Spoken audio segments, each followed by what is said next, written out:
ஸ்ரீ தேவி பாகவதம் 66ஆம் பகுதி. கர்ம விதியே காரணம். வியாசமா முனிவர் ஜனமேஜயனின் கேள்விகளுக்கும் விடை கூறத் துவங்கினார். அரசே, கர்ம விதிப்படிதான் யாவும் நடைபெறும். தேவர்கள், மனிதர்கள், ஏனைய உயிர்கள் யாவும் கர்ம விதிக்கு உட்பட்டன. ஒவ்வொரு உயிரும் தான் செய்த கர்மத்திற்கேற்ற யோனிகளில் பிறக்கின்றன, இறக்கின்றன. கணம், சஞ்சிதம், ஆகாமியம், பிராப்தம் என்று 3 வகைப்படும். இதற்கு தேவர்களும் விதிவிலக்காகிவிட முடியாது. தேவயோனி, மானிட யோனி, திரியக் யோனி ஆகிய எந்த யோனியில் தேகம் உண்டானாலும் அவற்றுள் இக்குண விகாரங்கள் உண்டாகிவிடுகின்றன. நித்தியமானது எது, அநித்தியமானது எது என்று தீர்மானமாக அறிய முடியாது. எனினும் கர்மமும் மாயையுமே நித்தியமானவை. கர்மத்திற்கு உட்பட்டு மாயையிலிருந்து இயங்கும் உலகமே அநித்தியமானது.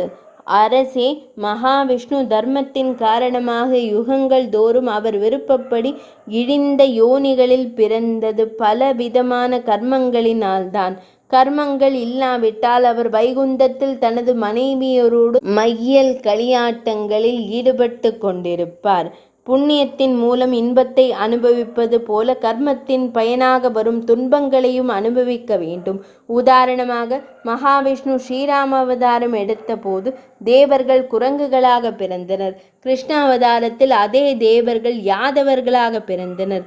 இது போல யுகங்கள் தோறும் பரமேஸ்வரனின் தூண்டுதலால் விஷ்ணுமூர்த்தி பலவித யோனிகளில் பிறக்கிறார். இதை தசாவதாரம் என்று கூறுகிறோம். இது அவரது காவல் தொழிலின் தர்மமாகும். மகாவிஷ்ணு யாதவ குலத்தில் கிருஷ்ணராக அவதரித்த போது அவருக்கு தந்தையாக வாய்த்த வசுதேவர் காஷ்யப முனிவரின் அம்சமாகும். வசுதேவருக்கு ஒரு சாபத்தால் தான் பசுக்களை மேய்க்கும் நிலை உண்டானது. காஷ்யபரின் மனைவிகளான அதிதியும் சுரசையும் வருணன் கொடுத்த சாபத்தால் தான் தேவகியாகவும் ரோகிணியாகவும் பூமியில் பிறந்தனர். 66ஆம் பகுதி நிறைவடைந்தது.